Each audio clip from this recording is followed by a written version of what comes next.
Merci à Silence d'avoir accepté de répondre aux questions d'Afrique Média.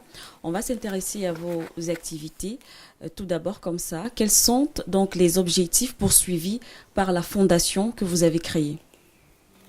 Et la fondation que j'ai créée, euh, c'était à l'origine pour aider mes frères et sœurs dans la lutte que je mène contre la pauvreté dans mon pays.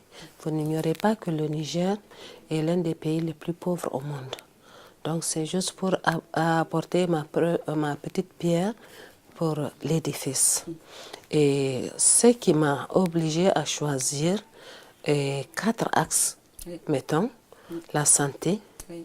l'éducation, l'environnement et, et la condition de la femme qui est un quatrième axe transversal, c'est-à-dire tout ce qui concerne la femme est priorisé dans les 3 premiers actes que j'ai cités Oui. tantôt.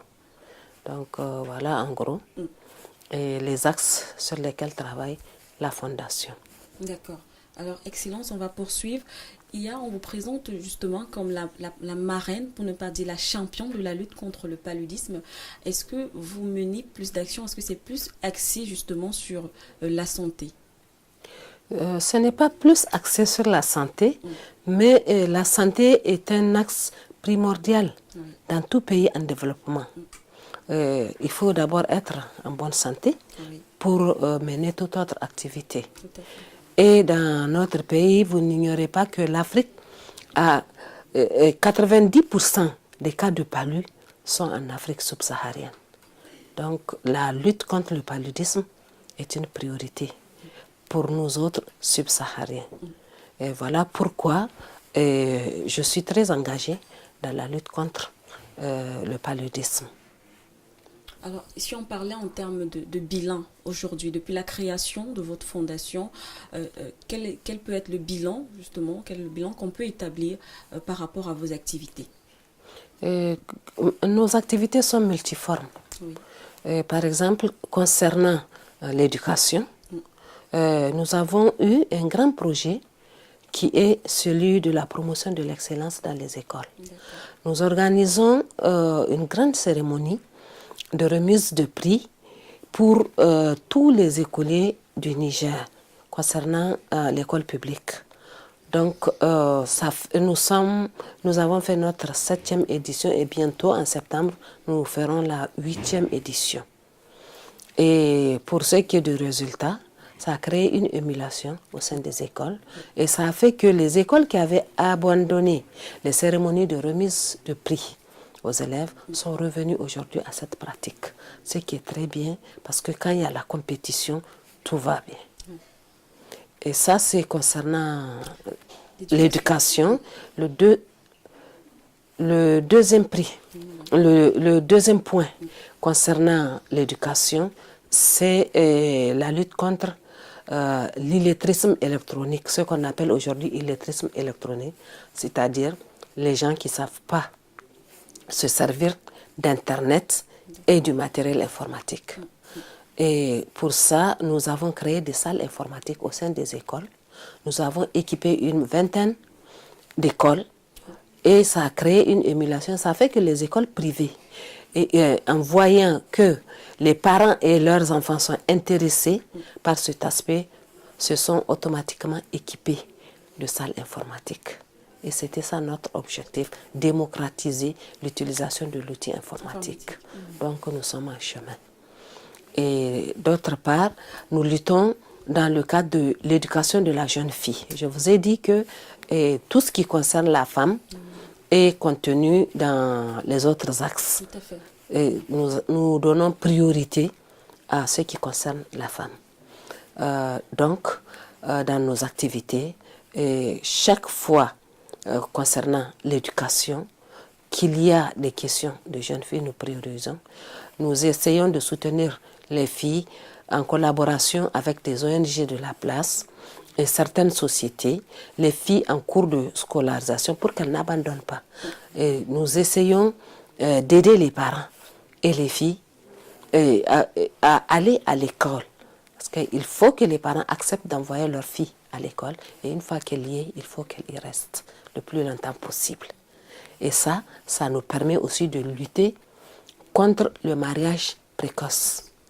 Donc, le mariage des enfants, et vous connaissez la conséquence des mariages précoces. Voilà. Donc, pour éviter ça aussi. Ça, c'est un peu dans le volet éducation. Dans le volet santé, donc nous occupons aussi de la santé de la reproduction, la santé de la mère et de l'enfant. Donc nous contribuons à baisser le taux de mortalité maternelle et infanto-juvénile. Maintenant, pour ce qui est des grandes maladies connues, nous opérons concernant le paludisme, dont nous avons parlé tantôt, le VIH-Sida, la tuberculose, les hépatites virales, et voilà les grands points sur lesquels nous travaillons dans le domaine de la santé. Et nous appuyons aussi les centres de santé en médicaments et en équipements, en consommables et médicaux aussi. Donc voilà le côté santé. Côté environnement, nous luttons contre la désertification. Vous n'ignorez pas que le Niger est un pays désertique, donc nous n'avons pas envie de rester désert éternellement. Et pour ça, qu'est-ce qu'il faut faire? Il faut planter des arbres et il faut lutter contre la coupe des arbres. Nous organisons des opérations de plantation d'arbres. Récemment, au cours de ce mois, nous avons lancé un grand projet qui consiste à faire planter à chaque famille au moins 2 arbres dans la maison. Ça s'appelle projet de verdissement des villes et des villages. Et dans son volet, ma maison, une maison, 2 arbres. Dans chaque maison, il faut minimum 2 arbres. Et comment nous comptons mener à bien cette activité? Parce que quand on plante les arbres, il faut les entretenir. Tout à fait. C'est compliqué quelquefois. Alors, pour éviter ça, nous préconisons l'utilisation des eaux d'ablution. Le Niger étant à 98% musulman, et donc les gens font des ablutions toute la journée. Il y a 5 prières dans la journée et il faut procéder à des ablutions avant chaque prière. Et ça fait que nous conseillons aux gens de planter des arbres dans les endroits où ils font les ablutions dans les maisons. Okay. Ça nous conduit aux 2 arbres parce que souvent les hommes font les ablutions dehors. Il y a ce que nous appelons chez nous une fada dehors. Donc on plante un arbre là-bas, tout le monde fait les ablutions là où il y a cet arbre. À l'intérieur de la maison aussi, il y a toujours un endroit désigné pour les ablutions parce qu'il faut un endroit propre pour les ablutions. Donc voilà notre concept. Une famille, 2 arbres. Mais c'est un minimum, les 2 arbres. Et vous convenez avec moi que quand on a un village où dans chaque maison, il y a 2 arbres et que quelqu'un s'élève dans les airs avec un avion, il verra bien que ce village est bien vert. Tout à fait. Tout à fait. Et ça, c'est pour appuyer le projet du président de la République qui dit qu'il veut un bois dans chaque village, un village, un bois. Et nous avons dit, bon, tout le village va être le bois. Au lieu de trouver un terrain là où tout le monde va planter, pourquoi ne pas faire de tout le village le bois du président? Voilà, chacun à son niveau. Et je pense que c'est beaucoup plus facile. On ne fournit pas beaucoup d'efforts pour entretenir ces arbres. Et maintenant, l'autre volet pour l'environnement dont je parlais est la lutte contre la coupe des arbres. Le Niger est devenu producteur de gaz. Et donc, il faut travailler avec ce que la nature nous offre. Donc, nous préconisons l'utilisation des gaz à la place du bois énergie. On coupe du bois pour faire la cuisine, on coupe du bois pour tout ce qui concerne l'utilisation domestique en énergie. Et ça fait que le peu de bois que nous avons s'en va. Pour lutter contre ça, il faut utiliser le gaz. Et pour ça, nous avons commencé par les gros consommateurs de bois, c'est-à-dire les centres de santé, les hôpitaux régionaux. Nous avons ciblé ces hôpitaux. Nous avons rénové les cuisines des hôpitaux. Nous avons installé des bouteilles de gaz et des foyers à gaz. Et maintenant, dans la plupart des hôpitaux, nous sommes à 5 hôpitaux régionaux, je crois, sur les 8. Et donc, ces hôpitaux n'utilisent plus du bois. Oui. Et c'est un gros bénéfice pour les malades aussi, qui n'auront plus à respirer la fumée aussi qui est dans l'environnement de ces malades. Donc c'est une solution alternative Voilà, cas, pour la qualité de vie. Préserver au moins Oui. déjà le minimum de vertu. Absolument, Oui. absolument. Okay. Et donc, à part les gros consommateurs, nous avons aussi distribué des réchauds, des foyers à gaz à des familles. Et aussi, vous avez des femmes qui vendent des beignets dans la rue, qui font les beignets dans la rue. Et nous pensons que c'est un grand hall d'exposition, la rue, pour exposer le foyer à gaz. Comme ça, chacun aura à l'esprit d'en acheter, à force de voir ça dans la rue. Donc nous faisons ça aussi. Nous distribuons des foyers à gaz dans la rue. Nous équipons les hôpitaux. Nous avons pensé aussi à équiper les casernes militaires, les écoles qui ont des internats. Tout ça est dans ce projet de remplacement du bois énergie par du gaz butane. D'accord. C'est ça. Alors, Excellence, on rappelle que nous sommes ici à Nouakchott, la capitale mauritanienne, dans le cadre du 31e sommet des chefs d'État et gouvernements africains. Alors, est-ce que vous comptez mener un plaidoyer à l'occasion de ce sommet? Est-ce que vous comptez adresser un message? Le message que je porte, c'est que tous les Africains, nous devons être unis. Unis pour ne plus avoir de guerre. Et unis pour la même cause, c'est-à-dire le développement de l'Afrique.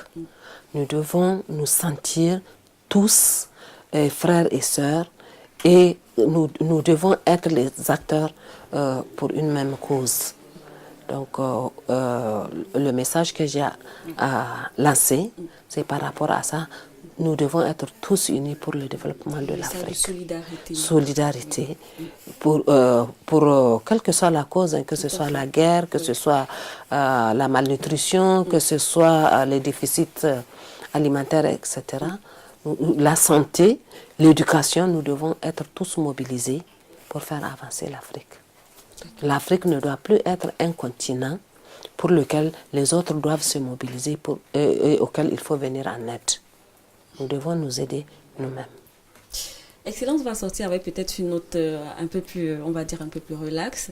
On va dire comme ça, nous sommes en Afrique, votre sœur de la Guinée équatoriale, Madame Constancia Manguedo-Obiang, va recevoir le prix du mérite panafricain des premières dames, parce qu'il faut le dire, vous êtes nombreuses à mener des activités comme d'ailleurs ce que vous venez de nous présenter cette année.